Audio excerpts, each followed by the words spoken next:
This is Corissa Grant, the co-writer and co-creator of the Redemption comic series from Worthy Chaos, and you're listening to the Horror Squad podcast.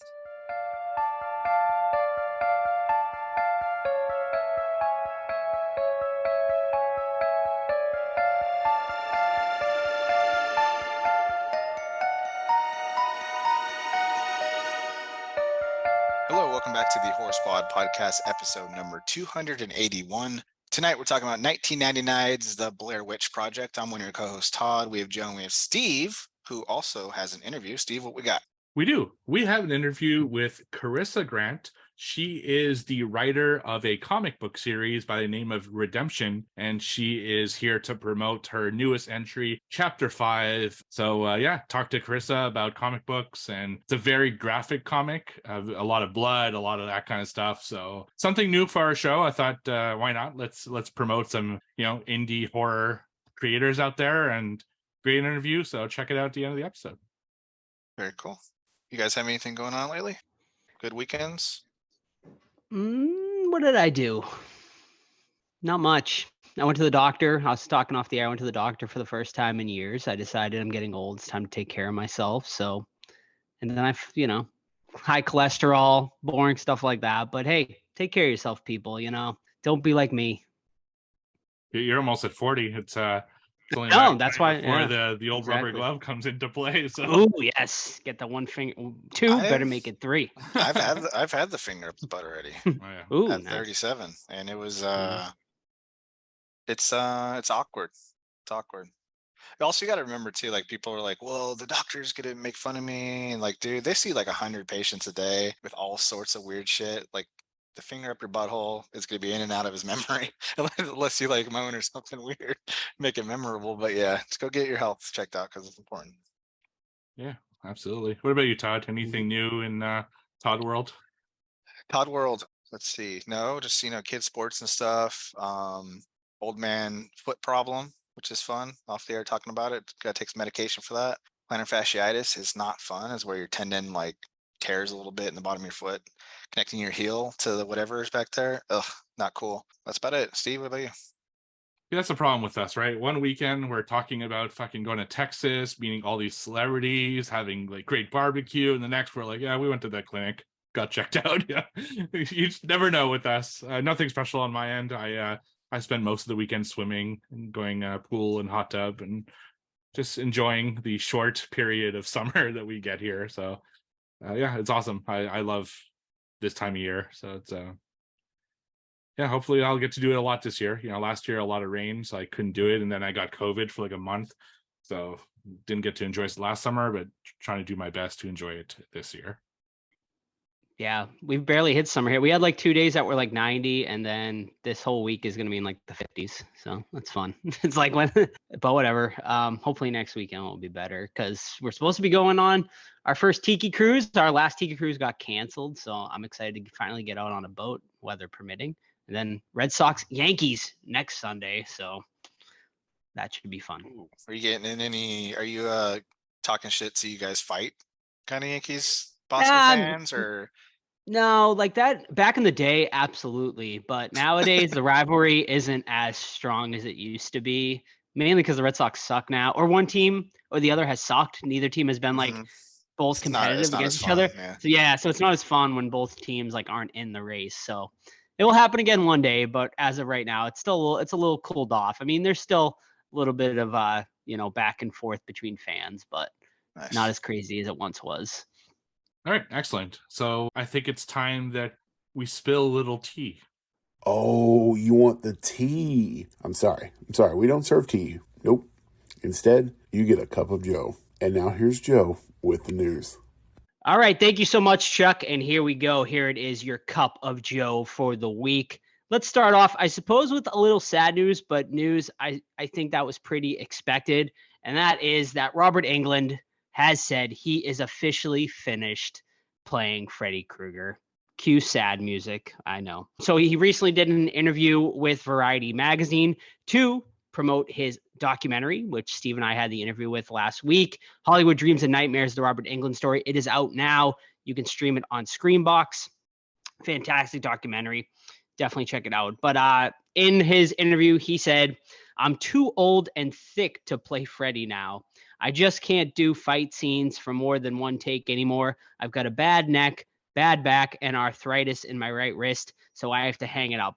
But I would love to cameo. I know." As far as they asked him who he would like to see play Freddy Krueger, and he said he would like Kevin Bacon. Of course, he mentioned once again, he says, "I know he respects the genre and he's such a fine physical actor. I think that in the silences and in the way Kevin moves, it would be interesting."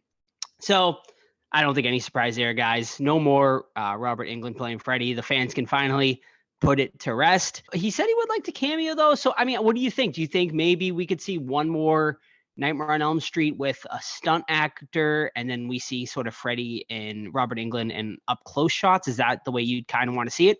Or would you want to see just no more Englund and a whole new actor kind of in that role? When I imagine him saying cameo, I think maybe he's saying like he walks by in the background or he has like a small speaking role. It's nice that he's putting it to bed because then you'll always have that speculation and maybe fans won't allow a new Freddy to take over. But Kevin Bacon's no spring chicken either, you know? Like you wonder if you want to go even younger and just cast an unknown actor in that role that's, you know, fits the physical attributes of a young Robert Englund. Yeah, it depends on what kind of involvement he really wants. I always thought the next one should be a passing of the torch. It might be one of the only ways that people accept a new Freddy or a new Dream Demon. Doesn't have to be Freddy.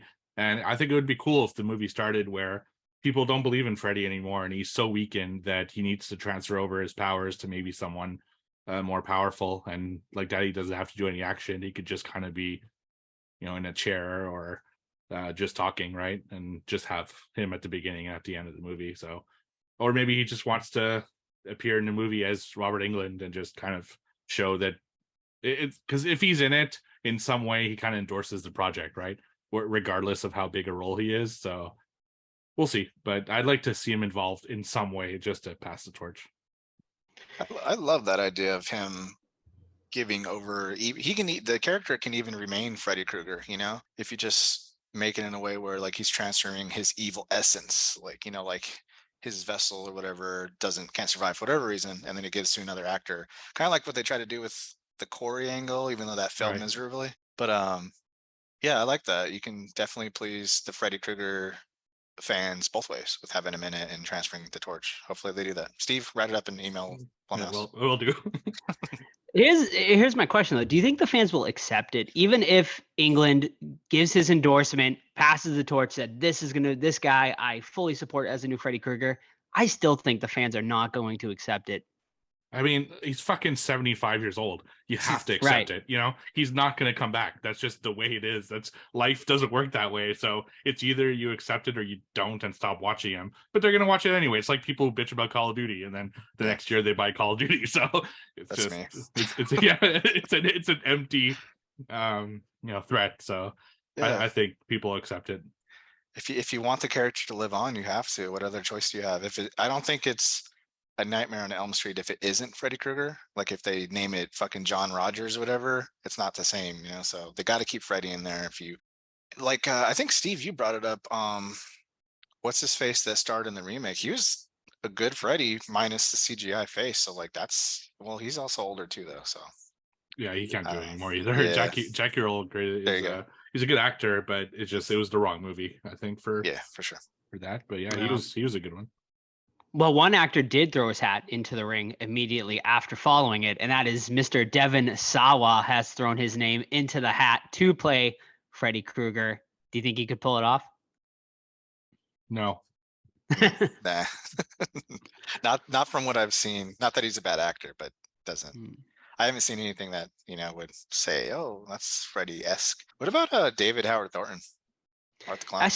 I saw someone actually throw that out there recently in the Art the Clown fan group, and I don't hate it. I mean, he's tall, lanky. He could good physical maybe pull presence. Right, good physical presence. We really haven't seen his like acting chops though. You know, obviously he's a silent actor, so to mime acting in those movies. So I guess, you know, I'd have to kind of see how he could do in that role, but I think he definitely has the physical presence to pull it off. Yeah, I think you're right. I don't think we've seen enough of him like speak and do things, because Freddy's a very involved, like it's everything, right? He needs to be physically able to do it. He needs to be able to perform under makeup, needs to talk really well, be charming but creepy. It's like a very complex role. So not a lot of actors. I'd really try to put someone really good. Like I think we talked about a few weeks ago, Bill Skarsgård would be a good one because he can talk, he can act, he can do it under makeup. So I think he'd be probably a better contender. One last thing. What do you say to the fans that think the franchise should die with Robert Englund? That Robert Englund is Freddy Krueger. No one else can do it like him, and that just don't make any more movies. Let the franchise die. I'd be fine with it in theory. I just don't think that's the reality of Hollywood. So I'd rather see it passed off than, in 5 years down the road, they make a fucking just absolute mockery of the series. And I'd be fine if they said, you know what, this is done, we're never going to do another one of these. I'd be fine with it. Yeah, I agree. And I would hope that they would do what we've talked about for the segment, where it's, a continuation by replacing Freddy Krueger in a clever way, instead of the stupid soft reboot where it's Freddy Krueger but a completely different Freddy Krueger. Then I think people would be more upset with that. But like I said, if they transfer his essence over into something else, I think that's where you go. Yeah, we'll see. Like I said, like we were saying, I think there's just too much money to be made with this franchise for them just to not move forward with it. I talked to that with John Kassir too at Texas Frame Week when I met him. I asked him about sort of the M. Night Shyamalan version of Tales from the Crypt that was supposed to happen that ended up not happening. And basically, I guess it's a whole thing with EC Comics and like rights and stuff like that. They don't have certain rights and stuff like that. And that's why that one got shot down. But I was like, I don't know why. Like they need to like do something with that franchise, just like they need to do with Nightmare on Elm Street. So we'll see. All right, next bit of news here. A little bit of update on Beetlejuice 2. I know a lot of fans recently have come out of the woodwork and have expressed their concerns about the sequel and what is going to happen as far as what made the original so perfect was the use of practical effects and no CGI. Obviously, the way over the past 30 years, CGI has become the forefront in movie making. Well, Michael Keaton recently came out in an interview to kind of curb everyone's fears. And he said, we're doing it exactly like we did the first movie. There's a woman in the great waiting room for the afterlife, literally with a fishing line. I want people to know this because I love it. Tugging on the tail of a cat to make it move. Making stuff up, making stuff happen, improvising and riffing, but literally handmade stuff like people creating things with their hands and building something. Keaton continued. He said, it's fucking great. It's the most I've had working on a movie. I can't tell you how long. So there is a little update. Beetlejuice, of course, will be releasing in theaters next year, September 6th, 2024. So there you go, folks. It's going to be practical. Don't worry. I'm sure there will still be some CGI involved, just because Hollywood can't help themselves, but we'll see. I think you got to, man. And otherwise you're doing claymation again, right? From the original. And I don't know if that would fly right now, but yeah, if you use CGI to enhance it, there's no problem with that. I just hope that it is just enhancement, because Tim Burton recently has been using CGI a lot. Like his last 4 or 5 movies have been completely CGI practically. So hopefully he kind of steers away from that and goes back to the practical nature of his early films. All righty. Next bit of news. Mandy Moore into the further. That is right, ladies and gentlemen. It has been announced, of course, we are very excited for Insidious The Red Door. That is going to be releasing in theaters this summer, July 7th. Well, Blumhouse recently announced that they are working on a spin-off series titled Thread. It will star Mandy Moore and also Camille Najanji. I know him as the More Tide guy. That you see him in commercials. He was also from, God, what was that show on HBO that was really Silicon Valley as well. You might know him from that as well. So right now, the only description provided for Thread, an Insidious tale, is this: with the help of a mysterious stranger, perhaps Elise, I don't know, we'll see, a couple reeling from the loss of their daughter Zoe journeys into a terrifying realm known as the Further in a desperate attempt to change the past. and save their family. So, I mean, what do you guys think about this? Do you think a spin-off series for Insidious is the way to go here? I mean, we'll see. So some of the Conjuring spin-offs are pretty good, like some of the Yeah. Annabelle ones, right? So True. I mean, they could be good. I don't know. It really depends. I do like stuff in the further, so hopefully they can expand on that. I know the teaser information that came out with this announcement was from the lipstick demon. So I really like that character. So yeah, I'll watch it probably. Yeah, Mandy Moore ain't no good, bud. No, I just Hey, didn't. come on. I don't think she's a great actress. So that's gonna Hey, be rough. people loved her in This Is Us. She was very popular. Yeah. And, yes. I only know her from that shark movie, and she wasn't good. 27 Meters Below, I think. Oh yeah. That's right. When she was in the cage, I forgot Yes, about. I sir. forgot she was in that. I completely forgot about that movie. Took it out of my brain. But we'll see. I mean, it's something I'm sure we'll definitely end up covering. I mean, I think could be good. I like the one actor there whose name I'm sure I butchered. And maybe him with Mandy Moore together will be good. All right, next bit of news here. A little update on Robert Eggers' Nosferatu remake. Luckily, it made it past the writer's strike, and it has officially wrapped on filming in Prague. No other update as far as release date yet or anything like that, but they wrapped on filming on May 19th. So now we head into post-production. Nosferatu, of course, is going to be starring Willem Dafoe, Bill Skarsgård, Nicholas Hoult, and Lily Rose Depp. So I'm obviously super excited for this. I think Eggers is the perfect director to take on this role. I've also seen some people complaining, well, it's been done to death a million times. Yeah, what do you guys think? Are you guys excited for this, or do you kind of agree it's kind of been done to death? And what new can you really get from this story? Excellent cast and 2023 update. Let's do it. I'm so psyched about this one. Eggers is like the perfect person to make this movie. So if he can do it in the same style that he did, The Lighthouse, yeah, I'm fully into this. I think it's going to be awesome. Awesome. All right. And finally tonight, sing it with me, everyone. The witches are back. That is right, ladies and gentlemen. Hocus Pocus 3 is officially confirmed.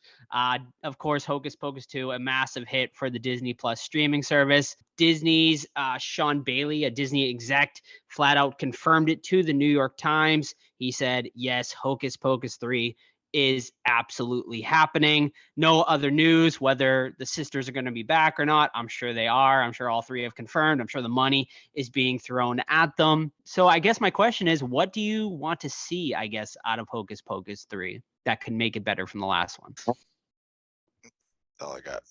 Fart noise. I don't know, man. 2 was, I know we kind of were positive on it, but I know we all agreed afterwards it kind of sat a little rough, and it definitely wasn't that good. So I don't know what I want to see. Definitely some returning cast members from part 1. That'd be cool. Yeah, that's basically all I want to see is to see the kids back from part 1. Even if it's just a cameo, I think it'd be good to get them and kind of close out this trilogy, I guess, at this point, So have the old school with the new school defeat the witches one last time. That's what I want. Yeah, 100% agree. Obviously, we got to, we're after meeting Omri last year, we all loved him so much. We would love to see him get a little love in this new movie. So we'd love to see Omri and Vanessa Shaw back.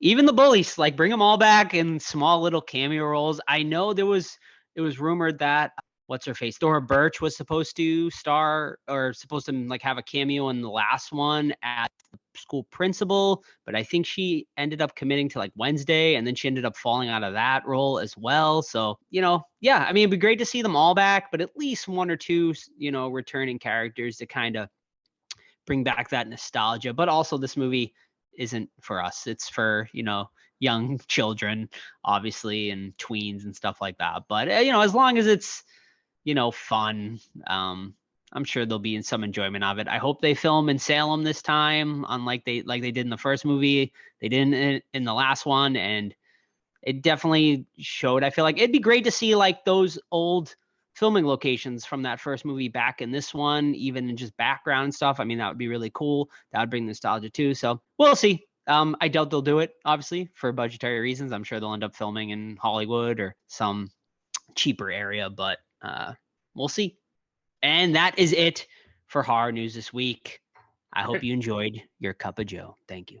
So that was the cup of Joe. Let's tune it to a cup of coffee with Deadly Grounds Coffee. Everyone thinks because you're a zombie, you don't know good coffee. Well, they're wrong. There's only one brew that gets my seal of approval. Deadly Grounds Coffee is my guilty pleasure. The aroma is so intoxicating. It brings all of my neighbors out of the woodwork. Deadly Grounds Coffee. Coffee to die for and zombie approved. It's good to get a little deadly. Use the front door!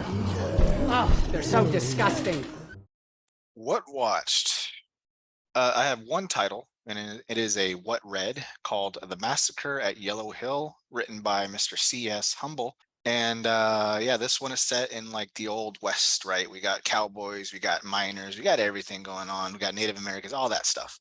But we also have vampires, and we have a secret society who's trying to bring back some end of the world shit through a evil Necronomicon-like book. There's an old mine, and the owner of the said mine is just making everyone work super hard, unsafe conditions, blah, blah, blah, because according to his AKA Necronomicon book, which is the Necronomicon, I forget what it's called, there's a portal to some kind of like other world or something where if you get to there, you can bring back some evil deities. Also, we have an old slave that has been freed, and he has the white man that freed him. His son is now the son to the recently freed slave because the guy fighting evil died, and the black gentleman swore to take care of his son and become a vampire hunter as well. So that's pretty cool.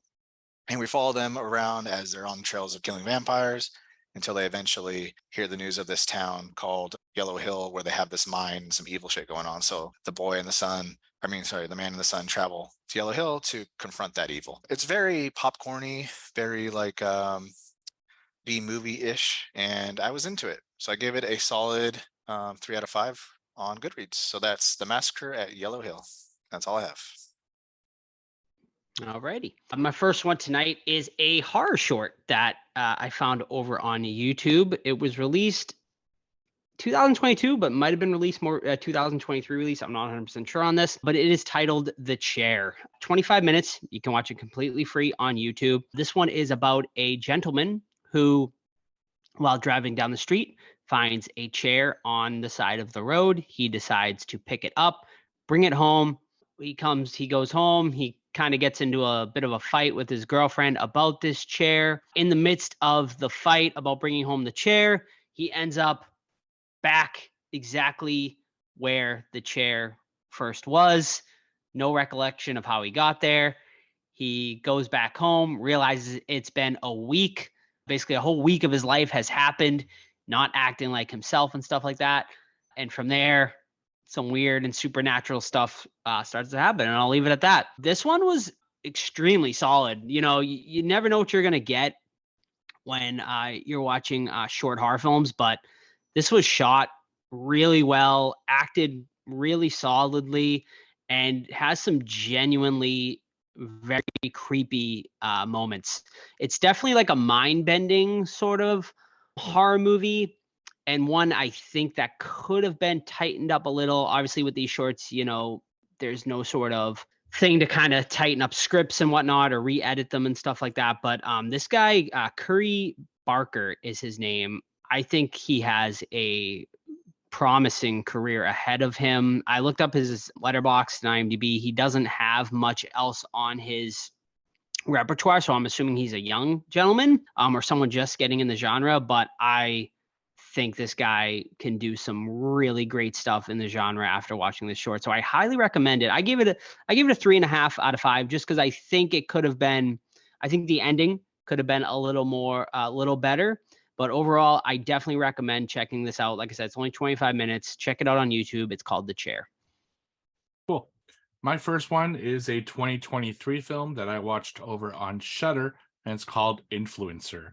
So after seeing the gems that were Sissy and Deadstream last year, I was looking forward to watching this after seeing it on the list of upcoming Shudder releases. So this one is about a social media influencer who goes to Thailand, and she's kind of rediscovering herself while doing her kind of social media thing on Instagram.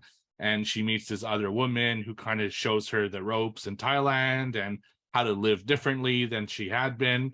So she takes her to this remote island in the middle of nowhere and really kind of makes her reconnect with herself because her phone doesn't work on this island. But all of a sudden she leaves the influencer on the island. And interestingly, it doesn't pick up from the person that's left on the island. It picks up from the person who left, and then she like takes over her life, where with like AI, like computer stuff, she superimposes her face with the face of the influencer, so it looks like it's still the influencer posting, but it's really this other girl, and she's taking all the adulation from people. But then her plan starts to falter when the other girl's ex-boyfriend starts looking for her, and then there's another influencer who comes to town that she tries to do the same thing, and she starts catching on, and then it becomes kind of a cat and mouse game of trying to keep things together while keeping her influencer life that she stole from the other girl.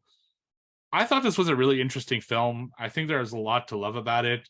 It's well acted, well shot, and I was like really genuinely curious as to where it was going, and it went in a pretty cool way. Now, my issues with it is I don't really understand the killer's like motivation. Not the killer, but the person who like leaves people on the island's motivation, other than just wanting the adulation. But since it's not her, they don't really go deep into her psyche about why exactly she's doing all that. And I found the ending to be a bit predictable, but I do think this is worth a one-time watch. It just missed out on making my top 10 so far of the year, which is not saying much. So that's Influencer. I gave it 3 out of 5 stars, and it's on Shudder. Very nice. All right, my last one tonight is a Mexican horror movie titled Corissa the Bone Woman. This one is about a woman who becomes pregnant and, very sort of excited for it, when she ends up being sort of cursed by this sort of entity, I guess. And it starts, she starts kind of seeing essentially like all these like crazy sort of humans, subhumans that kind of crack their bones and make all these like sort of weird cracking noises and stuff like that. And yeah, like it's just a continuous thing where she's being sort of haunted and stalked by these sort of I guess the bone woman, if you want to call her that, but it's, multiple sort of people and whatnot. And yeah, I mean, this movie is like definitely steeped in symbolism. It has a lot to do with, a first-time motherhood, but also deals with postpartum depression, which is something I haven't seen a lot of in horror movies, I guess. I mean, you see it here and there. There was one in particular. We interviewed the director. I can't think of the name right now. It'll come to me later, but that is one that was done really well as well. But this one overall is pretty solid. I think this one will definitely hit you a certain way if you are a mother or have dealt with, the sort of complications that derive with being a first-time mother. My God, the sound design in this movie is amazing because the bone cracking noises are just fucking so unnerving and do so well. The lead actress is fantastic. She definitely carries the movie. As far as negatives, I think there's definitely some pacing issues. And the ending, I felt to be a little lackluster because this definitely has like sort of like an A24 vibe going for it, but there was just something missing to me. I still think it's a great, maybe not a good movie, not a great movie. I gave it 3.5 out of 5. I left a little bit frustrated though, because I really thought this had potential to be a top 10 contender, but for me, I think it just misses out on that. But I definitely still think it's worth your time. It's worth a watch. Corissa the Bone Woman. You can check it out. It's available for rental. $1.99 rental is really cheap. It also says it's available on AMC Plus and Amazon Prime. So I don't know if those are rental costs or if you can check this out for free on there. All right. My last one is another 2023 film that I watched over on VOD, and that's There's Something Wrong with the Children. So this is a story of 2 couples, one couple who have no kids and one couple who have 2 kids, and they're kind of hanging out together at a cabin, and they go into the woods to explore, and they find this abandoned building that's there, and there's all sorts of creepy shit in that abandoned building, and specifically there's this just giant pit that goes to nowhere, and the kids seem to be really interested in this pit, and as soon as they stare at it, they seem to change their demeanor a little bit. So they go back to the cabin, and the couple that have the kids, they're having intimacy troubles and stuff like that. And the other couple decide to babysit the two kids for one night, so the other couple can go off and have sex or whatever. So next morning, the couple, that are babysitting wake up, and the kids have disappeared.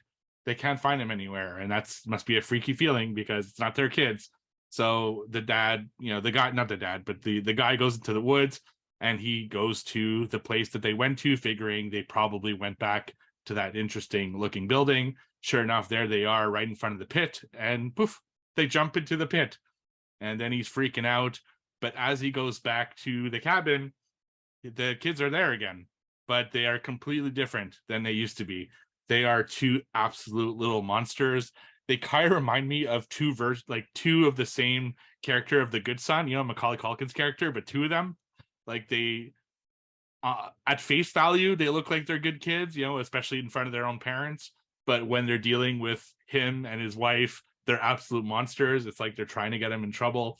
And then there's a whole mystery as to, is it actually the kids? What really happened to the kids and all that stuff? I think there's a great story here. It's super well acted, super uncomfortable if dealing with other people's kids going wrong, and the blame between the couples and everything like that. It was like an uncomfortable watch throughout the whole thing, and I really enjoyed the mystery around it. I was really curious as to what went on. Unfortunately, I think it holds back. Like, it could have gone further, and if just they had turned up the intensity and the creepiness, I think it could have been really special. But because of them holding back, it felt kind of incomplete, and I didn't overall like where it ended up. But I do think it's worth watching because it is still a pretty good movie. So that's There's Something Wrong with the Children, which I gave 3 out of 5 stars, and you can watch it on VOD. Didn't you watch that one, Joe? I did. I gave the same exact rating as Steve, and for all the same reasons. I echo his thing. It's worth like a one-time watch, but yeah, it's just nothing that unfortunately had potential to be amazing or great, but just didn't get there. Right on. All right. That brings us to trivia. Quarter number 2. This is final month for quarter number 2, people. So that's it's actually very close. Steve out of nowhere took first place with 23. Myself, Todd, at 22. Joe with 18. Oof. It's any man's game right now. I don't know how I did. I came back from a 10-point deficit like a month ago. Yeah, because your last 5 have been 4, 3, 3, 4, 4. Yeah, right. Yeah, turning it up, dude. Yep. He's drinking the monsters in between. Right. He's fired up. All right, I'll start. All right. All right. So I know I said I wasn't bringing it back last week, but I did because Joe had the same question as me. But I am bringing it back officially this week. We are back into the IMDb parental guide. Oh, yeah. Starting with sex and nudity. Both? No, yeah. Actually, no, unfortunately, for this particular movie. Kiss in many scenes is the only thing listed. Kiss? Yeah. So not a very sexual movie, unfortunately. All right, this week. lots of pissing in this movie, okay. Violence and gore. A man has a hot pot of water thrown on his face, leaving severe burn marks. That'll do it. This is profanity. 69 uses of fuck, 1 use of motherfucker, Right. few uses of shit, and a few uses of the word dick. Couple dicks. Okay. Dicks, 69 fucks. 69 fucks. 69 fucks. But no nudity, no sex or I don't nudity. know if that was apparently. intentional. 69. Alcohol, drugs, and smoking. Mm. A character is seen and is referenced as being coked up. At one point, we see her snort cocaine. See her snort cocaine. Okay. And finally, frightening and intense scenes. The main character suffers many injuries that are often graphic. Being that you are rooting for her, this will disturb and unsettle viewers. Is it No Exit? Wrong. because she does drugs in that movie. She does. Damn She it. does. I don't I got remember her pissing nothing. on stuff though. I got nothing. There was nothing really that throws it out there. I feel like to make it obvious. I guess the boiling hot water on someone's Boiling face. hot water. I have a follow up. The main actress gets severely fucked up in the movie, Hmm. and there's cocaine use. Revenge. That's a good guess. That's what I actually thought as I was like right now. No, it's not Revenge. It's another one. All It's right. Is it? kind of similar. Is it? You're next. Wrong. You want one more guess? Last house on the left. Wrong. You're all in the right like idea, but it was actually a Ready or Not. Oh, okay. When she do coke in that movie? I don't remember It's the not her that coke does the use, coke. but- It's Okay. one of the other. Oh, it's guests. one of Yeah. the wives. Yeah. Oh yeah. That's a good. I'm due Man. for a rewatch on that one. Yeah, that's a good Uh, one. I don't think I've watched it since we reviewed it, and that's Yeah. like me episode either. like 80, like around this 200 episodes ago. It was on like FX the other day, and we caught the very, very end of it when everyone blows Blows up, up? and Uh-huh. I was I like, "Oh love it. shit, that shit's fun." That's so good. All right. I got one. Spoilers, sorry. All right, here we go. In House of a Thousand Corpses, when talking to Baby, what does Jerry Ober, aka Goober, say that he likes to do? He likes to get fucked up and do fucked up shit. Got it. There you go. Nice. Thank you. I like to get fucked up too and do some fucked up shit. Love it. All right, my first one tonight, Blair Witch Project related. Should have paid attention. In honor Son of today's a movie, bitch. how many days 8. did it take? You are correct. 8 I remember. days. I remember that. fucking 8. Yeah, Yes. you've asked this before a long time ago. And shout out to What was the question? I don't even know the fucking question. how many days did it take to film the movie? Oh, okay. 8 days. Shout out to Matt Blasi, big Blair Witch fan. He wrote the book titled 8 Days in the Woods. Have If you you'd read like it? to check it out. I have not. The fuck's wrong with you? Read it. It's I do need to read it. I've read the dossier Do though. you own it? And the book. I don't. I haven't had the opportunity. You know, I'm gonna look it up right now because that sounds really cool. It was. I think it was post. I think it came out right before the pandemic, and I was supposed to meet him at Monster Mania, and I was like, "Bring the book," and then the pandemic happened, everything got canceled. So he did write it. He wrote it a few years ago, but he fucking knows it. He is. I mean, he is the The guy. the man when it comes to all things Blair Witch. So he knows his shit, and it's a book I definitely got to read. But 23 bucks on Amazon. I'm gonna wait a little bit for that one. yeah. Drop down. All right. Steve. Guess the movie based off the Letterboxd reviews. Our Letterboxd reviews. First one. Lots of good stuff. Overshadowed by trash. That's it. That's the whole review. Next one. Uh, The movie might be the most 80s movie to come out of the 90s. The cheese in this is strong, but the movie is just so much fun. This is mine. Yeah. Movie definitely has issues, but I was able to look past them and just enjoy this for what it was. Oh, I know it. That's it. say it. Popcorn. That's correct. Popcorn. That first one was Todd. Yeah, I figured. It's the big old meanie. Yeah. All right. All right. From my buddy Brent. Tagline. Fun going in, hell getting out. Ooh. Hellfest? Correct. Nice. Joe on fire today. Nice. Bringing it. Hell yeah. Alrighty. This might have came from Brent. Someone sent me, I can't remember the person, so maybe it might have been Brent. Shout out to him, possibly. All right. 3 Letterboxd reviews. Name the movie. Can the killer fuck off? I'm just here for the dance moves. Friday the 13th, part 4. Incorrect. Next one. Oh. Steve. I need more horror movies with a sick disco track. With a sick disco track like this one. Okay. Okay, last one. I only watched this movie because it was mentioned in Scream.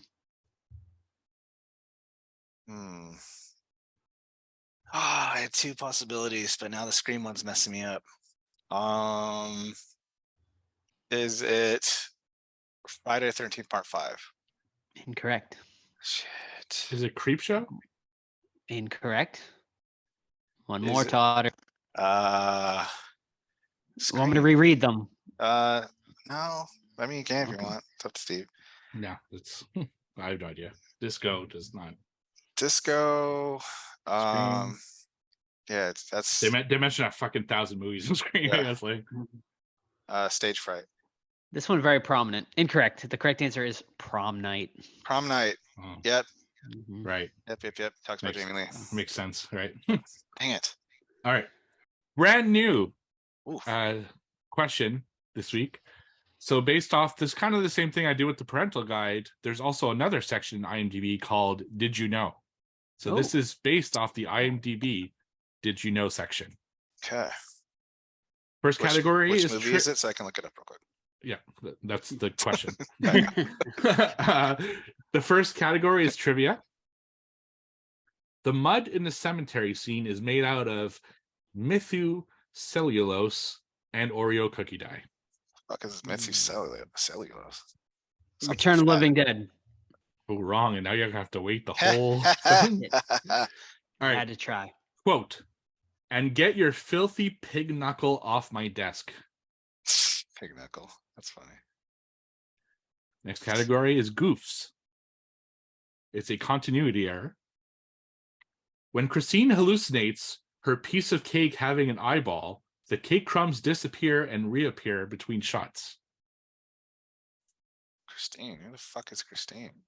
Crazy credits. The 1960s Universal logo is used in the opening credits.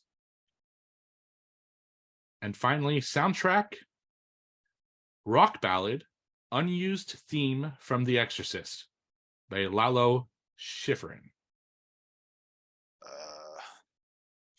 I don't know. Joe, steal it if you got it. I have no idea. That 1960s Universal logo sounds like really familiar. Malignant? Wrong. You want to guess, Todd? I have Slumber So- Party Massacre. Wrong. All right. So the answer was Drag Me to Hell. You guys don't remember the I don't cake with the eye on any it? of those aspects. Oh. I don't really remember that specifically. The filthy pig knuckle, which is when the old ladies at the Okay. Huh. Yeah. We reviewed that. Well, did. actually, my theme this week was movies we reviewed. So. Okay. Love it. All right. Letterbox reviews. Number 1. This movie is terrifying because I live in an apartment building. Okay. Number 2. Gail Weathers would have handled this situation much better. Hmm. And number 3. Now this is how to do found footage and zombies right. Wreck. Correct? Hmm. Damn, this boy's fucking feeling Oh, it. fire today. night. Thank you. Jeez. Also could have been quarantine, I guess. But Yeah. alrighty. Last one of the night. Match the killer to the movie. Oh, buddy. And tonight we have The Blair Samara Witch. No. Now you have to tonight- shut up. No. Tonight we have Samara Morgan. That's the ring. Correct. What is it? The ring. The Ring. Oh, The Ring. Oof, bad. Back-to-back week goose eggs for myself. Joe with a huge night, 4 points. Steve Yes. 2, which brings us to Steve still leading, 25. Joe and I tied at 22 apiece. All Yeah. right. Now, for the Blair Witch Project, 1999. Have you ever I'm met so the? scared right now. I want to talk to mom. Sorry. Have you ever met? I should have thrown on my beanie. Have you ever met Eduardo? Anybody? Yes. Me and Sam had a big encounter with Eduardo Sanchez. Shout out Oh, I to remember that. You said yeah, that. shout out to our listener, Julian. He hooked us up. I got to have lunch with Eduardo at the hotel at Texas Framer Weekend, probably like 5 or 6 years ago. We fucking for like an hour got to sit down, talk like all things Blair Witch. It was amazing. Nice, very cool. So directed by Mr. Daniel Myrick and Eduardo Sanchez, 1999, the scariest movie of all time is a true story. In October of 1994, 3 student filmmakers disappeared in the woods near Burkittsville, Maryland, while shooting a documentary. A year later, their footage was found. So we are introduced to 3 college students, and they're going to shoot a documentary regarding the Blair Witch, which is a local legend. Supposedly, like, there's been a bunch of killings, children going missing, all that stuff throughout the years, located in the woods of Maryland. So they go to the townsfolk and they just ask them, "Hey, what do you think about the Blair Witch? What do you think about ghosts? What do you think about curses?" Stuff like that. Everyone gives their 2 cents. Then the 3 characters, 1 female, 2 male, they go off into the woods to start looking at these so-called sites of murder and cemeteries and things like that. Woefully unprepared for their incursion, they instantly pretty much start arguing and not getting along. They don't know how to navigate via map and things like that. And then, of course, as they continue camping throughout the nights, strange things and mysterious and scary things start happening to them slowly until it culminates into the ending, which we won't spoil. Saw this in '99 in the theaters with my mom and my sister and her friends. And at that time, I know we've covered this before, but at that time, like, the internet wasn't really a big thing. So, like, you thought that the Blair Witch Project was real. At least I did. And I don't know about you, Steve. You're a little bit older, but everyone thought that the Blair Witch Project was real. And we're like, holy fuck, this is really happening, blah, blah, blah, blah, blah, which couldn't fucking exist today. But back then, for the younger kids, like, you have to put yourself in our shoes, where there wasn't like a news article, there wasn't Facebook, there wasn't any kind of live feed or anything like that. You got your news from literally the news or like a magazine, things like that. So if they told you it was real, you're kind of gullible and you listened. Loved it then. Has it aged well for the most part, I think. Obviously, there's some issues with it and we can nitpick, and I think that's what we're going to do later. But overall, I am down with the Blair Witch Project. Yeah, so this was my pick for this week. I don't think any surprise there for people who might know me or have listened to the podcast for a long time. This movie just holds a special place in my horror heart. I'll never forget watching it for the first time. I did not go see it in theaters. I mean, me and Tar were the same age, but we were about 12, I think, Todd, 12, 13. Yeah, 99. Yeah. Yes, 12. Yes. So we were about 12 years old when this came out. So I, wasn't really able to go see it in the theaters at the time. It wasn't really one that was on my radar as much. I remember the huge buzz around it. I will never forget my sister coming home from the theater and like being like, holy fuck, like this movie was terrifying and stuff. I was like, my guys, like I need to watch it. So I'll never forget the day it was released on VHS. I took my bike, drove down to the local video store, Video Thunder, shout out. RIP, no longer there, obviously. And yeah, I waited till nighttime. One of my buddies, shout out Jason, he slept over and we popped it in, watched it, in my bedroom at night in the dark, and it scared the shit out of both of us, because you thought it was real. Like Todd said, like it was just, man, it was a different time back then, not the really early ages of the internet where it would take you 5 hours to download a song and and days to download a movie or something like that. Dial-up modems and shit. So yeah, there was no way to know if this was real or not. And just, yeah, I mean, I'll never forget it. It was just a special, special moment, in my horror, lifetime. And yeah, I agree with Todd. I think it still holds up to this day. I mean, I've watched it countless times since then, and I think it holds up. Like it's not really dated.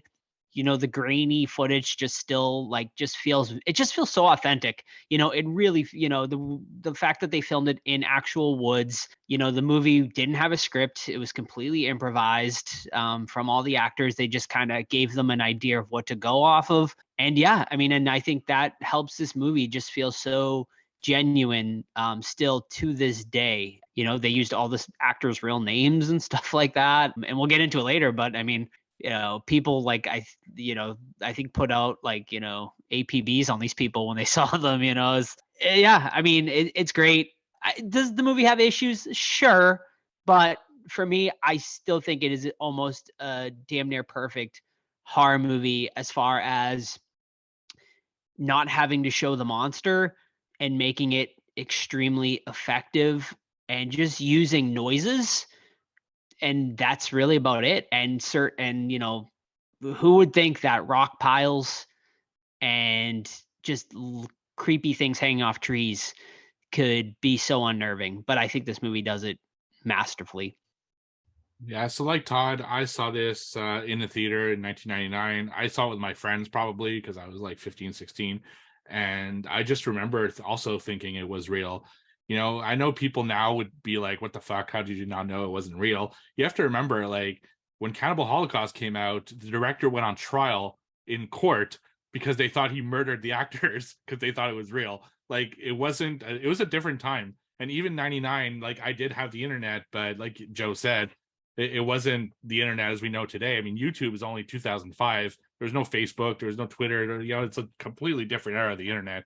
So yeah, I thought it was real. And on top of that, I don't know if you guys remember this, but there was like fake news footage going around of it being real, like, you know, like, as if you're watching the news, and you know, local papers would pick it up as if it's, you know, a true story because they didn't seem to know much. I don't know if it was marketing or they were just ignorant. I had no idea. So yeah, I went in thinking that this was fully real, and going in that with that frame of mind was just insane watching this movie. And even now, I think if you put yourself in the right frame of mind, seeing it as found footage, it's a really creepy experience. And like Joe said, without seeing really anything, you know, it's mostly through feelings and sounds and yeah, shaky cam and all that stuff. It's a brilliant movie. It's very important to horror history. So I was interesting on revisiting it. It's probably been like 5+ years since I've seen it last, and seeing it kind of from a more, I guess, like a new eye. You know, I haven't seen a lot of movies and found footage. I think it starts amazing, it ends amazing, but there's a kind of part in the middle where I was kind of like, okay, this is just too much bickering. You know, it's like watching the Real Housewives, you know, but in the woods, it just and I had a hard time with a good portion of the middle, especially the whole like map saga, I guess you could call it. But outside of that, with the right frame of mind, I still think it's a great film and one that I enjoy watching from time to time. Yeah, I mean, I would agree. I mean, obviously, there's a lot of bickering in this movie, but I think I mean, if you put yourself in their place, I mean, that is, I think, what a lot of people would do in that situation. You know, you'd freak the fuck out and you would start fighting with each other, especially the map saga. I mean, and watching it this time, you know, I always assumed, and I'd like to hear you guys' thoughts on this. Do you think they legitimately get lost, or do you think it is the Blair Witch or whatever supernatural entity you want to call it is keeping them from leaving those woods? I'm not trying to like look forward, because obviously like kind of the Blair Witch 2000 whatever kind of delves into this a little deeper. But you know, what do you guys think? Do you think they legitimately got lost, and then with being lost, they're getting fucked around with, or do you think it is the supernatural sort of presence keeping them from leaving? Personally, I think they get lost legitimately because Heather obviously can't read a map properly. And she gets them lost frequently, even in the beginning when finding their original destination. She admits to it. Map reading is like pretty fucking hard. So for anyone to like try to do that when you're not like an outdoorsman or outdoors woman, it's like almost near impossible. Like, I know this is really nitpicky and it's a horror movie, but like you don't get if your plan is to travel south, you just don't keep traveling south, right?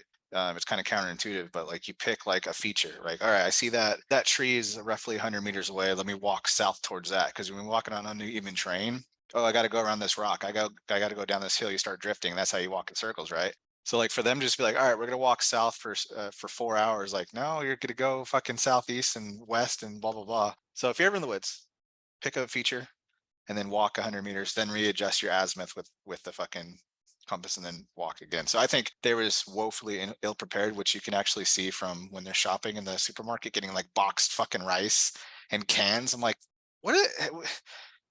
Oh my God. It was just ridiculous. So yeah, I think they were just so ill prepared. They didn't know what they were doing. And she even admits it, that she was naive about the whole thing when she's about to die. Yes, I think they legit got lost.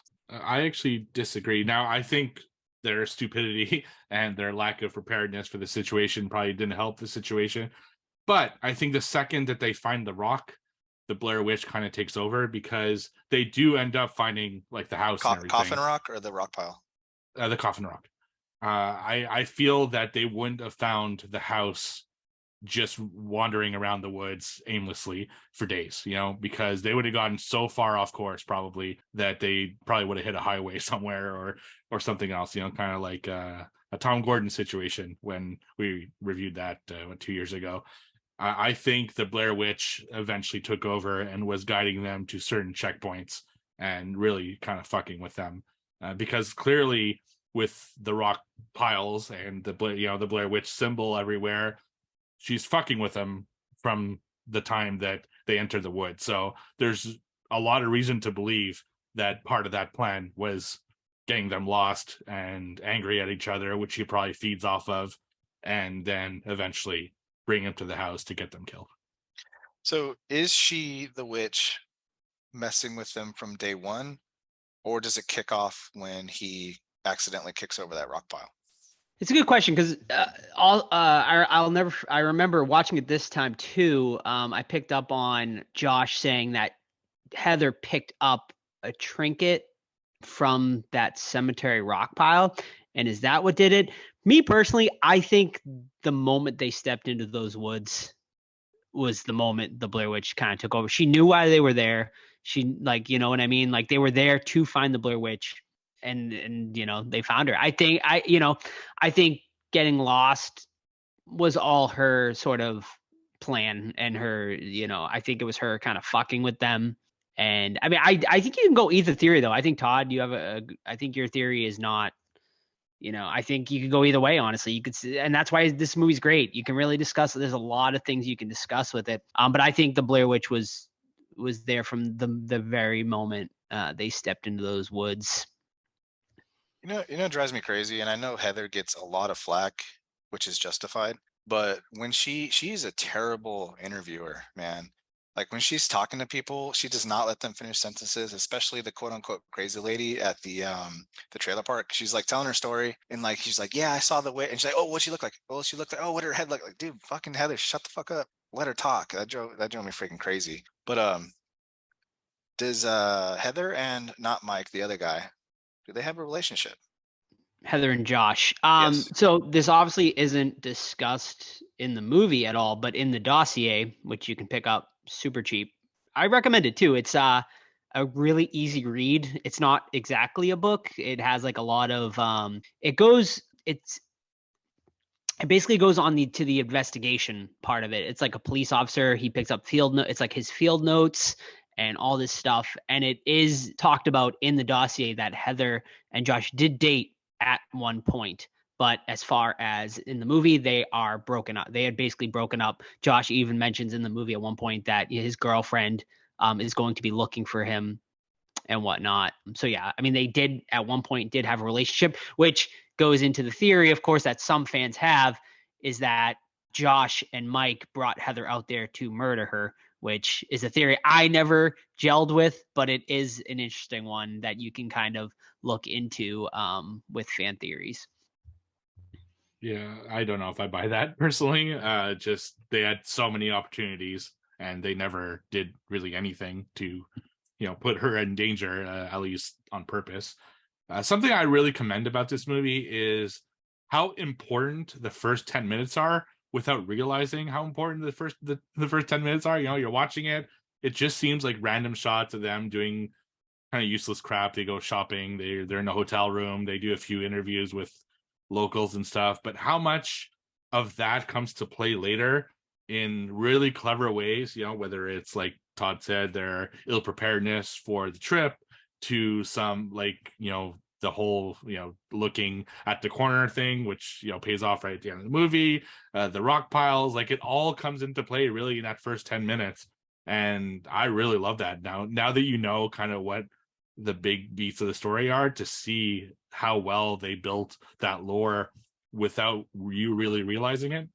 No, yeah, absolutely. And that's like another whole theory with this movie is what actually was out there in those woods. So Rustin Parr, of course, was the child murderer and whose house they end up finding, which, like Steve said, if you're not really paying attention to those interviews at the beginning of that movie, you're going to totally miss the whole Rustin Parr storyline, which they actually did write a book. There's also a book out there too. It's called The Confessions of Rustin Parr. that you can read. There's just so much lore behind this whole movie. It's amazing. But, there's also a fan theory out there that it is the ghost of Rustin Parr that is out in those woods as well, and not the Blair Witch, which is the reason why, of course, Mike has his back turned, which is what Rustin Parr did to his victims. So is it a combination of the Blair Witch and Rustin Parr sort of working together? Of course, the Blair Witch supposedly possessed Rustin Parr as well. So, there's that. It's interesting. I mean, I think it's all the Blair Witch. Obviously, the Blair Witch possessed Rustin Parr, and it's all her kind of doing. But, I mean, there's several sort of fan theories out there regarding that. Yeah. Going back to Steve real quick, I think it would really suck if you did not catch the beginning stuff, because you wouldn't, like, none of it would make sense. Like, well, okay, why is it scary? He's looking in the corner, and it's a super scary moment. But taken out of context, you're like, all right, this is stupid. But yeah, back to yours, Joe. I think it's a combination. I think it's the Blair Witch and maybe an entity or whatever using what fear they have on the situation to their advantage. And is the Blair Witch / Rustin, whatever, is he mimicking Josh to, like, draw them out? Or is it really him? Or what's the deal with that? What do you guys think? Is it his teeth that are found? Is it it's like so on and so on? Great question. I think it is not Josh. I think he's at that point dead. I think it is them the Blair Witch basically trying to lure them to her at that moment. Because, you think about, you put yourself in that place. You're in the woods. Me, you, the three of us are in the woods. I hear Steve or Todd, the two of us, one of them goes missing. I hear one of you guys screaming out in those woods. My first thought would probably be to go run to you, you know what I mean, and try to save you. But I think obviously at that point, Josh is already dead at that point. And it is the Blair Witch basically trying to lure them deeper into those woods and take them at that exact moment. Is there a theory that Josh is just killing them both? No, I've never heard that theory. It's not a bad one, I suppose, if you want to go that way. But I've always heard it's the Josh and Mike teamed up theory to kill Heather. Yeah, because how did Josh go missing? They go to sleep and he disappears. He was basically marked essentially by the Blair Witch. If you remember, the big night is the slime. The biggest reveal, the biggest night when they hear the baby crying and the kids out, which is just fantastic. Yeah, when they go back that night, he's covered. His shit's covered in that slime. So for whatever reason, the Blair Witch chose him, I guess, to be the first victim, and he just disappears. That they wake up and he's not there. Yeah, that night is kind of what, to me, dispels all the rumors about the three being involved, because they were all in the tent when all that stuff happened. So unless they had other people helping them, which seems unlikely, I think it has to be the Blair Witch. And to me personally, that's actually the best scene in the movie and the one that freaks me out the most. Like, every time I go camping, I don't anymore, but when I used to go camping, I always thought about that scene. Like, what if you start hearing little fucking kids and then the hands like start shaking the tent and stuff like that? It's freaky. So yeah, that's a great scene. What do you guys think about the theory that and they mentioned it several times in the movie, that it is just locals that are fucking with them? Motivation.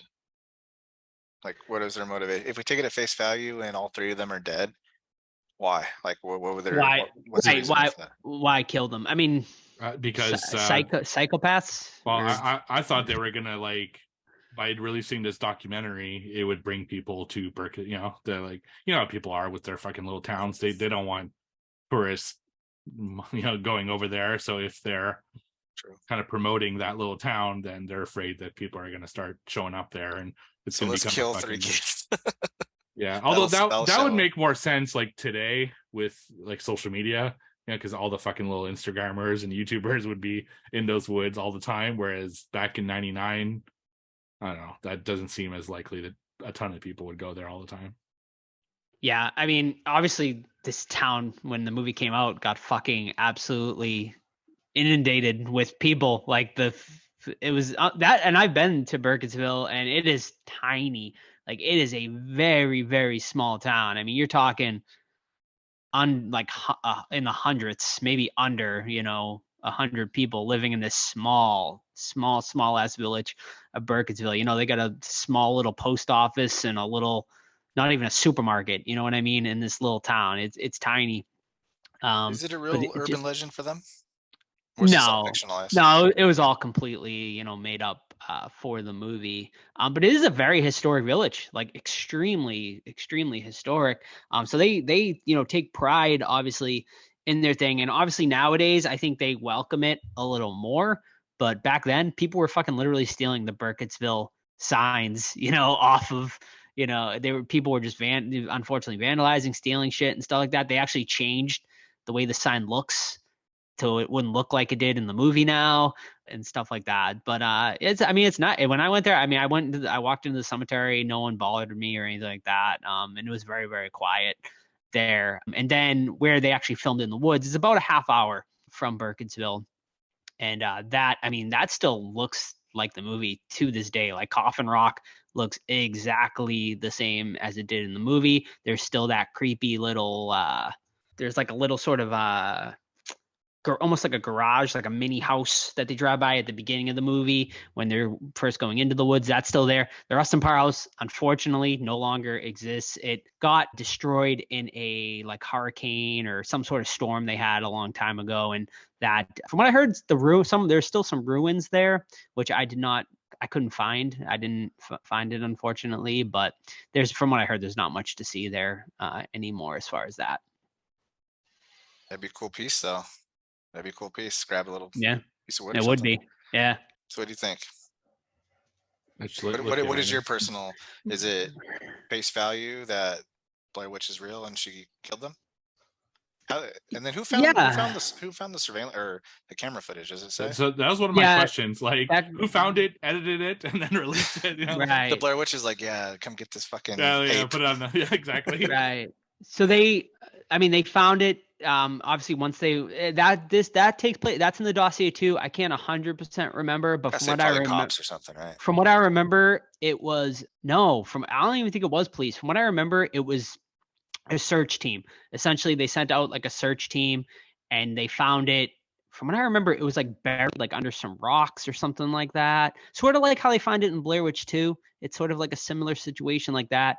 And they unearthed the tapes and found it, turned it into the police, and they kind of released them sort of raw and unedited type of thing. Yeah, as far as, I think it is the Blair Witch. Like, I don't think there's I think you just got to go with the monster, right? Like, even though nothing exactly supernatural happens. So, you could say, sure, like there are all these different theories, but I think them being lost, going and ending up in circles, never finding a way out, I think that was the Blair Witch keeping them in there, fucking with them. And yeah, I think him being put in the corner at the end sort of confirms that in some ways to me. And yeah, there's also multiple endings too to the movie. There's several alternate endings they did film. I think the standing in the corner probably is the coolest one. There's a couple other, you can watch them all on YouTube. They're all on there. There's one where she finds him and he's hanging.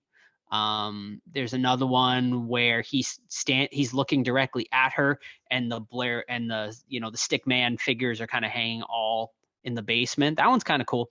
And then one of my favorite ones is he is like tied like completely up with like in a massive like Blair Witch stick figure. Like he's like tied into it, sort of like a crucifix, with like a bunch of the stickmen like hanging down, which I thought that one was pretty cool. But I think they made the right decision, which is the one they went with. It was a lot more subtle, and it just sort of worked and was creepy in its own right. But yeah, those and the bloody handprints all over the walls. We didn't even mention that in that, but holy shit, like that was so effective and so great too. But yeah, to answer your question, I think it was 100% the Blair Witch, and I've always thought that.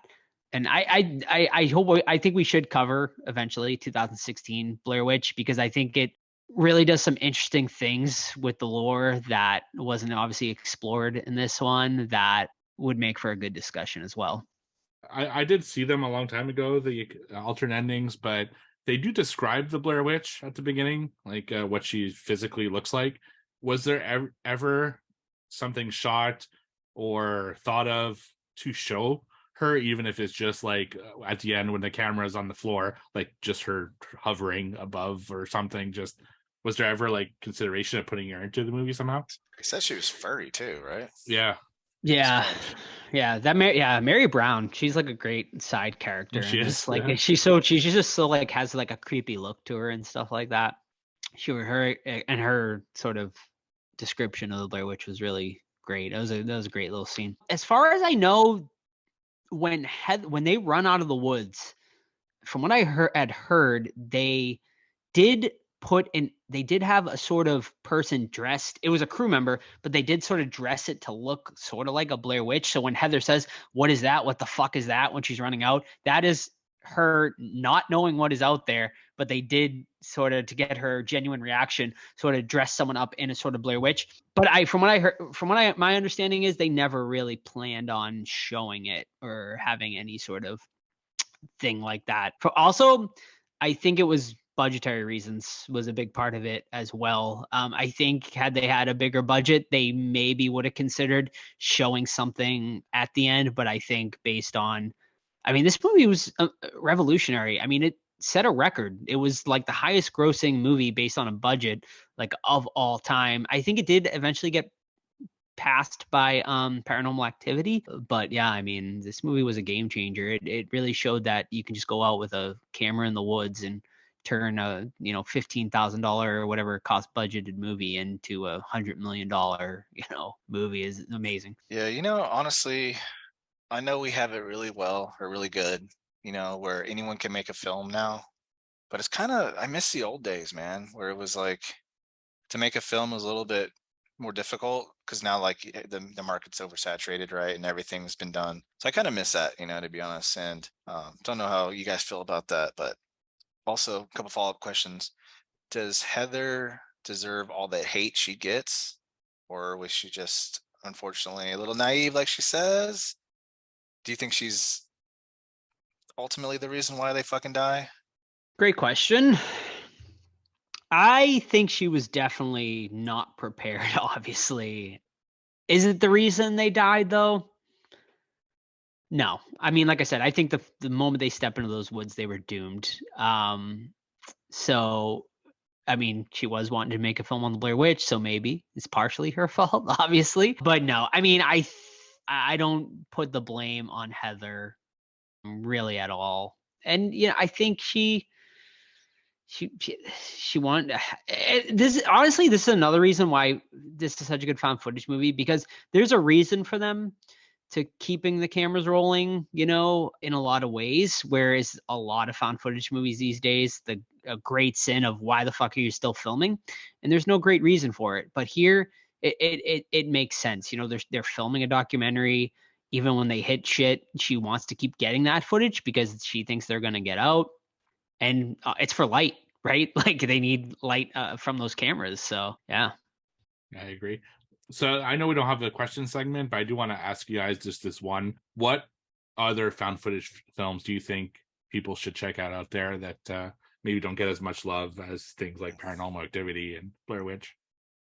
Cannibal Holocaust. I mean, I know it gets love, but trying to think from the younger generation. To piggyback on your question, Steve, do you think, I watched this with my 14-year-old and she liked it, but wasn't like blown away by it. Do you think the younger generation is down with this movie, or does it not have enough? Because there's really no payout. You know what I mean? There's no massive payoff. I mean, yeah, it's creepy him in the corner, but other than that, there's nothing really. What do you guys think? Now you have to really go into this movie as if it's real, with that mindset, which you should for most found footage films, because that's kind of like, but that's like really anything. Like, if you go to watch a wrestling match and you go in there, oh, it's fake, it's scripted, it's everything, you're not going to enjoy it if you're just going through like, who's going to win, right? And you have to, found footage kind of the same way. You just have to go in and think to yourself, okay, this is, real in your head. So, because other than that, on face value, there isn't much. You're right. It's a lot of bickering. And if you don't pay attention, the whole end is basically lost to you. And yeah, it's just one of those films that you have to be in or out. As far as other movies, Joe, I know you've seen the most found footage. Yeah, just to kind of throw something into that question, I think you got to immerse yourself in the movie. Like, you got to be off your phone.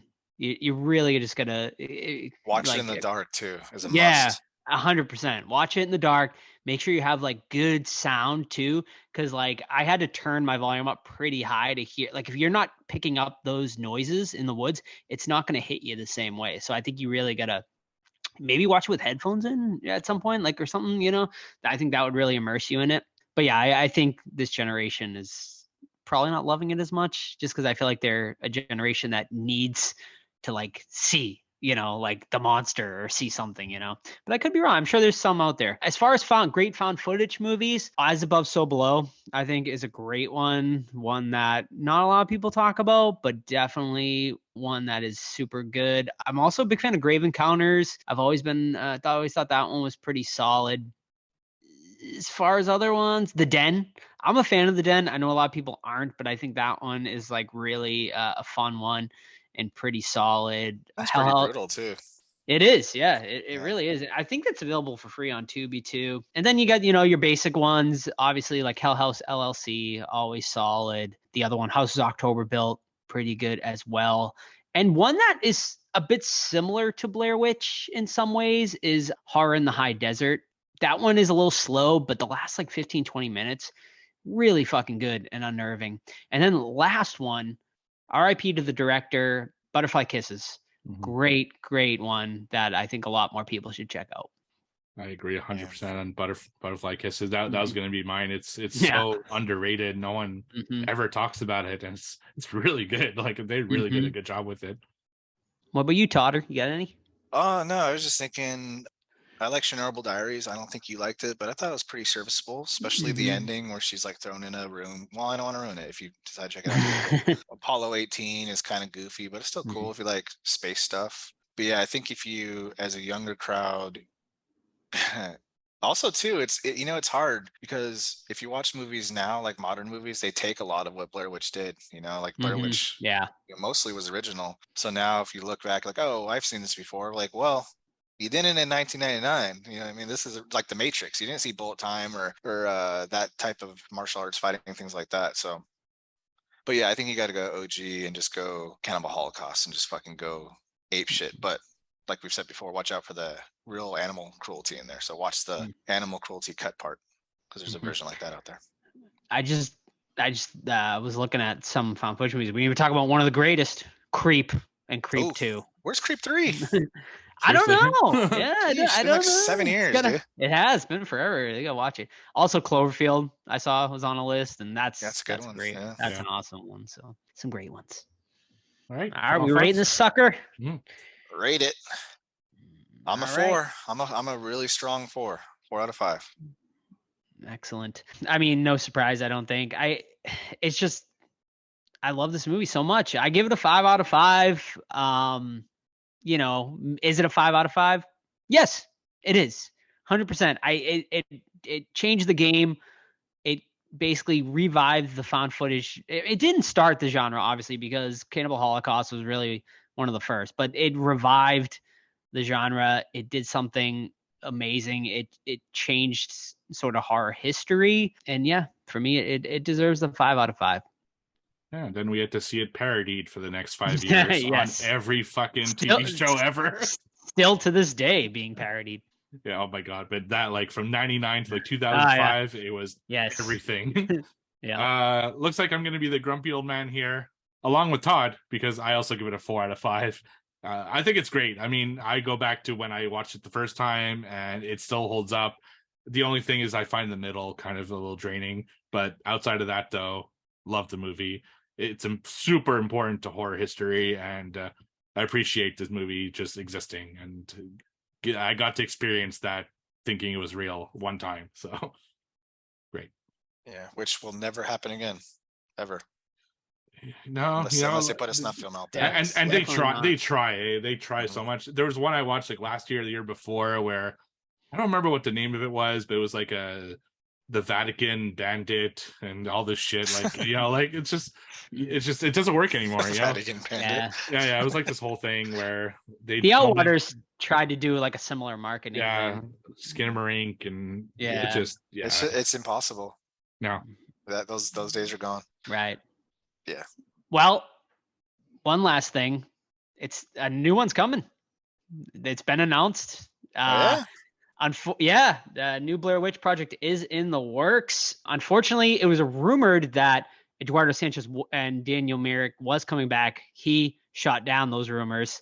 He said, we're not coming back. We really have nothing to do with it. Unfortunately, because I know they originally wanted to do, when I met Eduardo, he wanted to do like a prequel. Like he wanted to do a period piece like with the original Blair Witch, which I think is a cool way to go. I've always said that. I think that'd be a perfect sort of way to kind of look into the backstory of it all rather than just continuously putting them in the woods, which Blair Witch 2 did do, but also, I like that they kind of went into the sort of off the, I know say what you will about Blair Witch 2, but I like that they tried to do something different. Whereas 2016's Blair Witch, they kind of copied the same beats as the first movie. So yeah, I mean, I don't know. What do you guys want to see? I guess what are your thoughts are like on a new Blair Witch? What do you want to see out of it?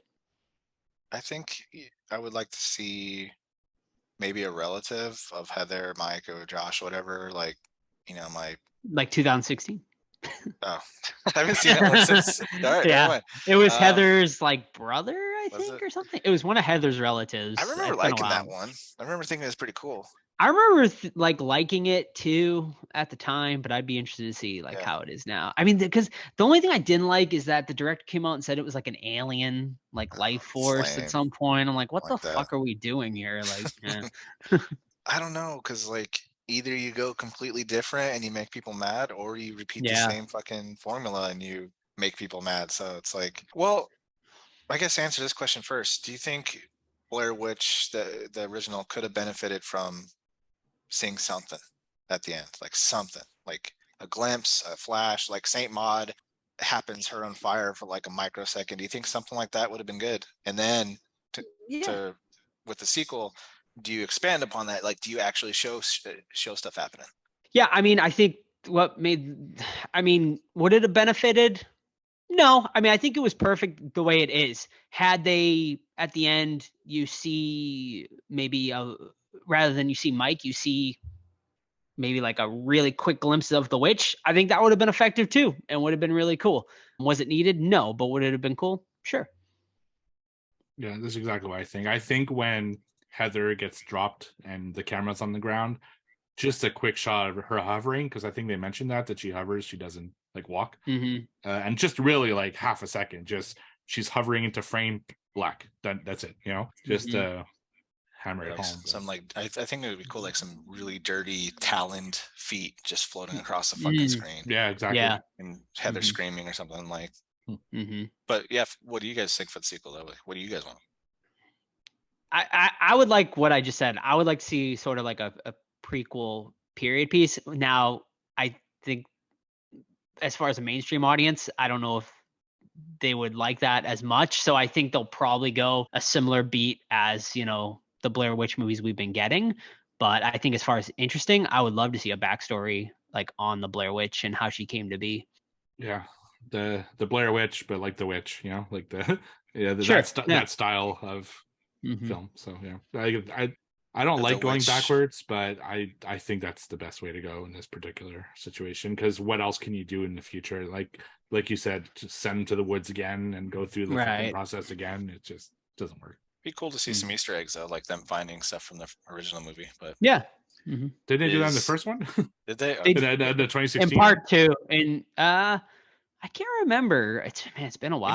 We need to watch it. We need to do some more watch for that. I mean, Blair Witch 2, obviously they find the tapes. They find like the original tapes again. But Book of Shadows. Is that what it's called? Yeah. Book of Shadows. Yeah.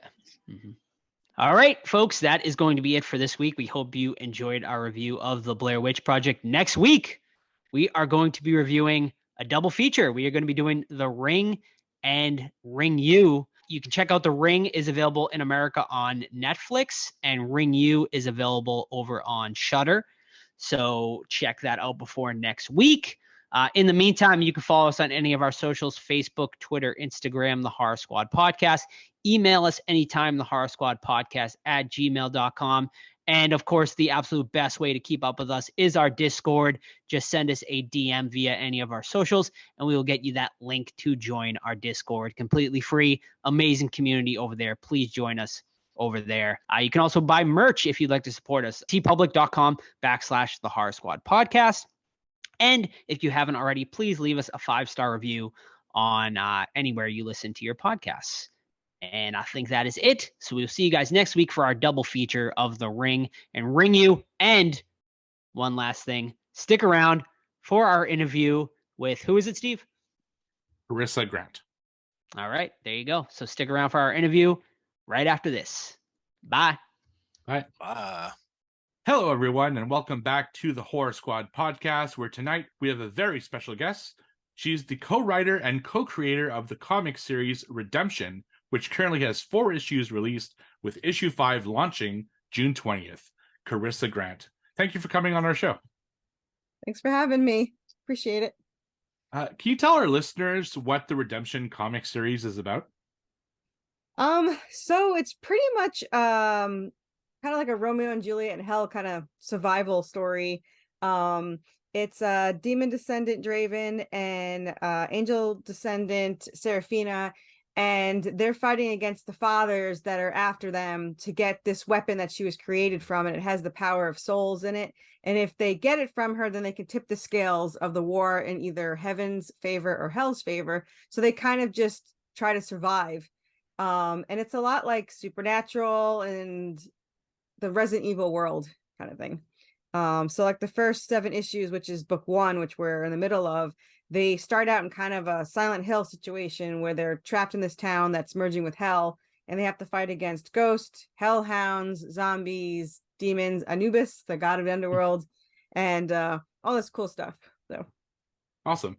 So this comic is beautifully done, and you have it available in both black and white and colored versions. Can you tell us how that process was like and what it was like working with Jonas DaCosta? Jonas DaCosta is awesome. We butted heads a little bit when we first started, because this is his first paid job, but he definitely knew how to do panels more than I ever dreamed I could know. So we kind of butt heads because he had his vision and I had my vision. I didn't quite understand what he was looking for right away. So it wasn't, my husband's like, you have to find another artist. Like, no, this is definitely the artist. I need to compromise and figure out how to make it work. And to do that, originally I had like 5 to 6 panels, and I cut it back to 3 to 4. And then it gave him the freedom to turn those into like 6 to 8, because he says these beautiful action sequences that are just amazing. And I would have never even imagined to add them. So as soon as I figured that out, it was smooth as could be. And he is not only just a paid artist, he is like part of the team. And I got so lucky with him because you cannot buy that kind of loyalty. Like he went away on vacation for 30 days and my husband said, don't bother him, which I was like, fine. so I didn't.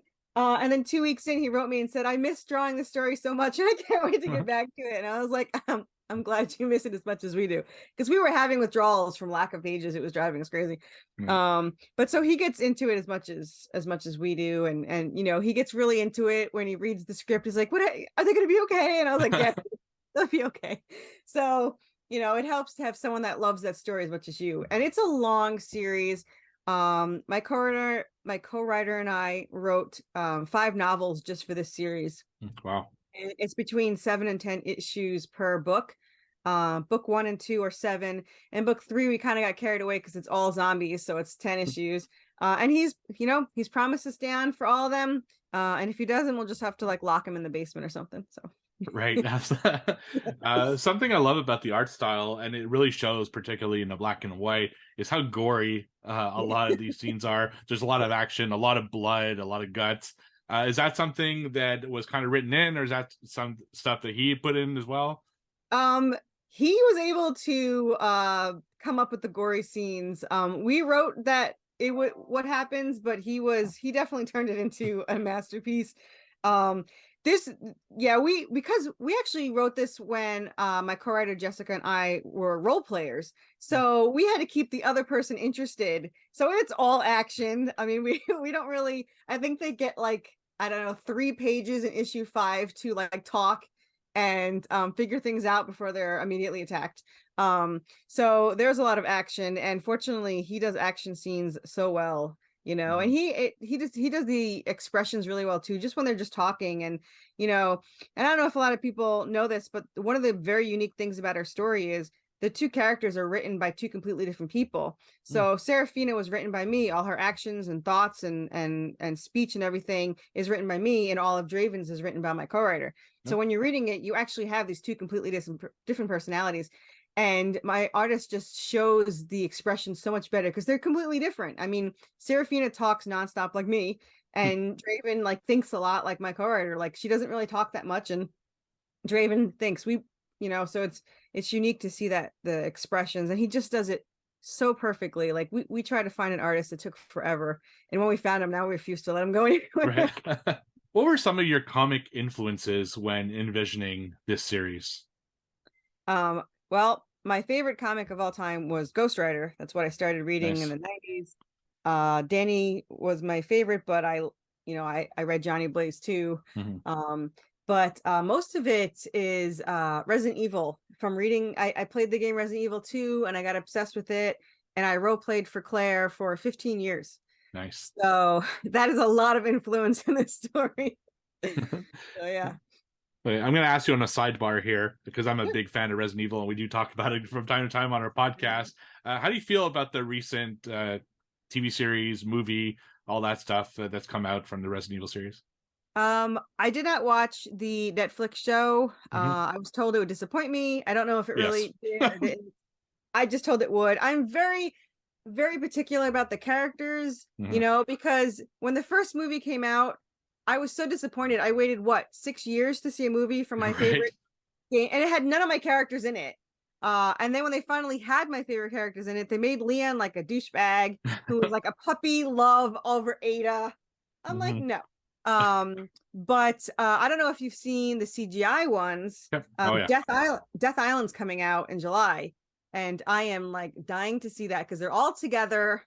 And my favorite, of course, is Claire and Leon. So they'll never get together. It pisses me off. Like, they did it, like I feel like they do it on purpose. Right. Like, they were in the CGI movie, they were separated, and then they almost went on a date in the last CGI one, and then I think it was Leon screwed it up, or she screwed up, whatever. So yeah, I was very disappointed. But the movie, if you ever played Resident Evil, you will love this series because it is very recent. It is very Resident Evil-esque. The first 7 issues are more like Silent Hill. Book 2 is more like Resident Evil 1. They're trapped in a haunted asylum and they have ghosts. And our version of Lickers, we have these giant salamanders that go on the ceiling, and there's zombies in there. And then when they get out of that in book 3, then you have Resident Evil 2 where they're trapped in this zombie infested city with lab animals going all over the place. And so yeah, it's very, very, very right. Like you talked about, there are a lot of creatures ranging from the zombies, the ghosts, there's a gargoyle, Anubis, there's Egyptian gods. Are there other horror influences or perhaps things in history that helped you write the story? So all of our demons, angels, and everything their jobs are accurate to the scriptures. We did a lot of research on it. Okay. So yeah, there's a lot in there, and you get more through it, in different aspects of it. Like later on, there's like Celtic gods and Celtic monsters. And in book 4, they go to an island which is filled with every monster you think of. So it's got the regular werewolves and the more hellhounds and giant birds and skeleton birds, and we have the zombie mermans from issue 2 or 3 come back.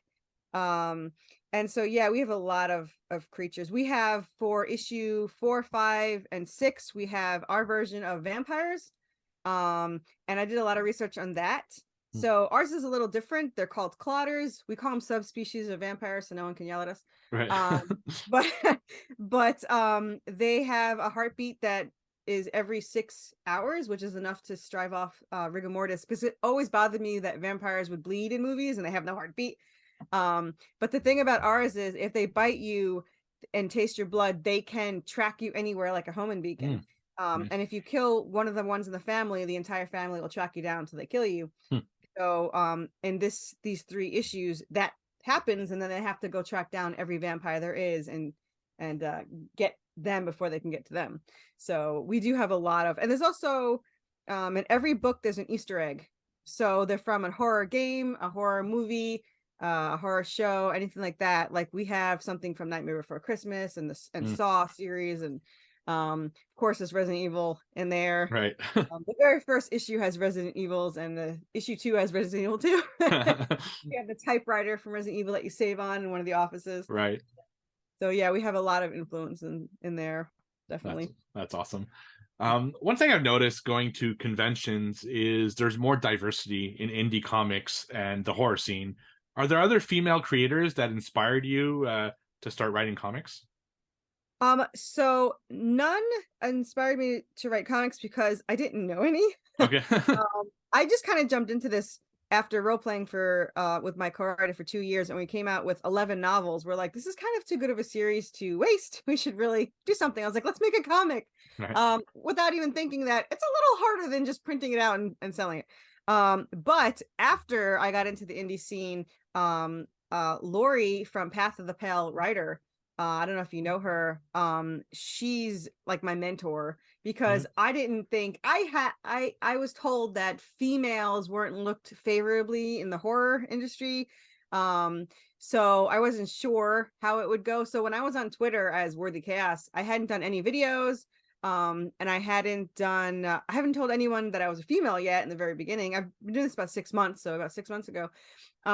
So I got called brother, son, dude, which is fine. None of that bothered me, though son was a little weird. Right. Yeah.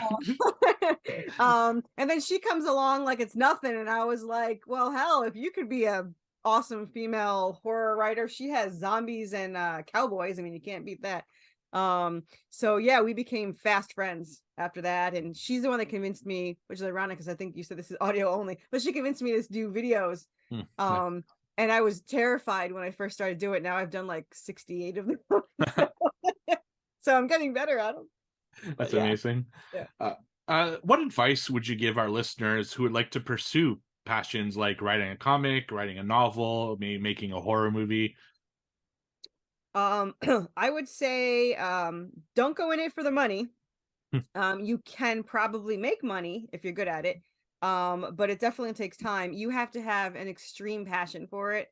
If you have that passion, then it's definitely something to go into, because this is like the greatest thing I've ever done. Like, I love it. Like it's 5 times harder than running my own business. So it's a lot of work, but it doesn't feel like work all the time. The other thing I'm going to say is, number 1, get in with other indie people, because they are super supportive. You know, I was left alone in my little Twitter world, and then you know, indie people started coming out, and once I started talking to them, it's like they're so super supportive. Like, they help you with your Kickstarter, they help you succeed. And I mean, my last campaign funded in 6 hours, and it's because of all the indie people that showed up for, you know, my launch party. And it was just an awesome experience to have all these people. And I've become like an unofficial PR person for the new indie people. So when new people come in, I immediately their Kickstarters, I try to get them on shows and all that stuff. So I absolutely love the community. I just did a show this past weekend and talked to like 4 different people that are wanting to get into it. And I was like, oh, you got to message me. I can get you on shows and I can do all that stuff. So I absolutely love doing it. But you just got to have that passion and that drive, and, you know, get out there and do it. Just jump into it like me, like an idiot. Just jump right in. Right. So you mentioned that this series is going to go on for a while. You have a lot of stories. Is this all you like anticipate doing, or is there maybe some other mediums that you like to maybe dip your toe in? So I absolutely, the ultimate goal of this series is I want a rated R animated series. Like, I would love to have an animated series. I would love to be popular enough to get some of the voices from Supernatural to do it. I don't think I'm cool enough to get Leon from, you know, Resident Evil, but that would be awesome. But yeah, I think an animated show would be best, especially because it's so long and people would age. I mean, It's like this series alone, and there's a series 2 we started, but series 1 alone is 50 issues. So, and they're already written. So it's gonna happen eventually, whether I lose my house or not. But yeah, it's the animated series would be like my dream come true kind of thing. Yeah. Yeah, that for sure. So where can people follow you online to know about your career, your projects like the Redemption series, and where can people support this project? So I have I'm on both Facebook and Twitter the most. So on Twitter I'm at worthy_chaos. And I have about 5,200 followers. So I tweet a lot on there. I have a Facebook group and a Facebook page, but if you go to Worthy Chaos Facebook group, then I show rewards ahead of time. I show covers, pages that come out ahead of time. They get to see everything that comes out. And I just started that about, I think 2 weeks ago or something like that. And so we only have about 450 members, but it's a, you know, a close group, and new indies can also put their Kickstarters in there when they start. Artists can show off their stuff. So it's very friendly to, you know, to support each other. And you can also look me up on Corissa Grant. On Facebook, I talk to almost anyone. I'm the person that, you know, would get kidnapped all the time. Right. That was the thing. I just talk to any stranger. But yeah, and for Kickstarter, all you have to do is search Worthy Chaos. We're the only one that pops up. And like you said, June 20th through July 17th, I believe, is this Kickstarter for issue 5. We have a lot of cool add-ons and rewards. I am merch crazy, so there's tons of merch. We have a really, really cool add-on and a reward tier that you could be drawn in as a zombie in issue 8. Nice. And you could pick your death, which at the con people were thrilled about and came up with way more unique things than me. So, and we just did that for vampires for issue 6, and my artist just sent me the photo. It was so cool to see. They all got their heads chopped up. So sorry. But yeah, so Worthy Chaos, we pretty much will show up on any platform. So yeah. That's awesome. All right, so you can purchase the first 4 issues today, with issue 5 coming June 20th and issue 6 on August 8th. You can also pick up the paperback graphic novel on October 3rd. Thank you very much for coming on the show. We really appreciate it. Thank you. This was a lot of fun. I appreciate it.